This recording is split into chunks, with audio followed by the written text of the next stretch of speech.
My name is Barbara McCahan, and I was born in Southern California, in Torrance, California, way back in 1951. Very much predating Title IX, a lot of the events of those decades that changed the context of athletics for women. I'm currently living in Plymouth, New Hampshire, where I'm a full professor in the Department of Health and Human Performance at Plymouth State University. And I'm directing a Center for Active Living and Healthy Communities. So the question about how sport has impacted my life, it took some thinking on my part.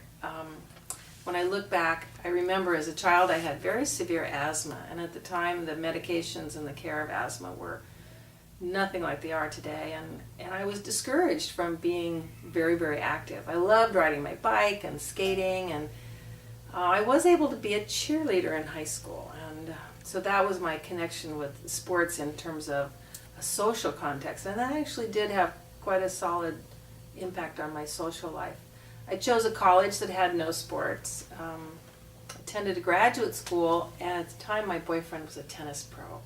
So I learned to play tennis, and I played very well. I ended up competing in open, both women's division and doubles tennis competitions in Santa Barbara, and did very well. Subsequently, I moved to Denver, where I started swimming, distance swimming, and playing volleyball.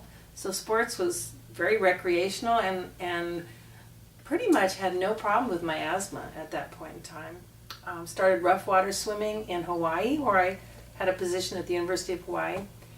And then I was introduced to the fitness industry in the 80s. And that, when I became an aerobics instructor, and aerobics now is a competition of all things, but it led me to the world of exercise science. And so now I work with athletes on a daily basis.